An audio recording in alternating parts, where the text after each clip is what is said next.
নমস্কার সকল পায়রাপ্রেমী বন্ধুদেরকে। যদিও এই ভিডিওটা পায়রা সংক্রান্ত না, এই ভিডিওটা দেখেই বুঝতে পারছেন এটা অ্যাকোয়ারিয়ামের মাছ। সুতরাং অ্যাকোয়ারিয়ামের মাছেদের ভিডিও সংক্রান্ত এই ভিডিওটা আমি করতে চলেছি, এবং ভিডিওটা করার একটাই উদ্দেশ্য। আমার এক ছাত্র এবং ভাই, সে আমাকে বলেছিল স্যার বারবার, ও আমাকে প্রায়শই দেখতাম মেসেজও করতো যে স্যার অ্যাকোয়ারিয়ামের মাছগুলোর একটু ভিডিও আপলোড করবেন। তার নামটা আমি বলে দিই, ওর নাম হচ্ছে শান্তনু। তো শান্তনুর জন্যই স্পেশালি এই ভিডিওটা বানাচ্ছি। আপনারা বুঝতেই পাচ্ছেন এটা হচ্ছে অ্যাকোয়ারিয়ামের মাছগুলোর, এবং এই মাছগুলো হচ্ছে আমার খুব প্রিয় এবং পছন্দের মাছ। সেটা হচ্ছে অরেন্ডা গোল্ডফিশ। আবার বলছি অরেন্ডা গোল্ডফিশ। এখানে বিভিন্ন ধরনের গোল্ডফিশ আছে, রেড ক্যাপ আছে, ট্রাই কালার অ্যাপাচি আছে,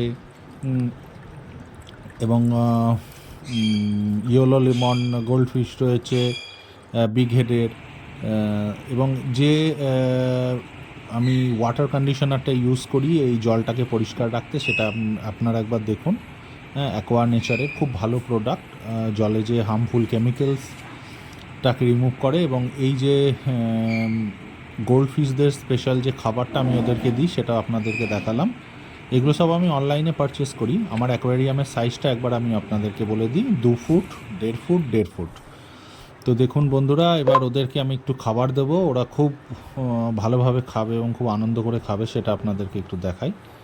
এই যে খাবারটা আমি দিয়ে দিলাম, এবার বেশ কম্পিটিশান, লাফালাফি লেগে গেছে খাবারটা খাওয়ার জন্য। তো দেখে আপনারা বুঝতেই পারছেন খুব আনন্দের। আমি ওয়ার্ম হোয়াইট লাইট ইনস্টল করেছি। আমার এই ওয়ার্ম হোয়াইট লাইট খুব ভালো লাগে। অনেকে দেখেছি এলইডি, হোয়াইট এলইডি ইনস্টল করে অ্যাকোয়ারিয়ামে। তো তাতে কি হয়, জলটা একদম অনেক বেশি স্বচ্ছ লাগে, কিন্তু আমার একটু হলদে লাইট ভালো লাগে বলে এটা করেছি। কেমন লাগলো বন্ধুরা জানাবেন।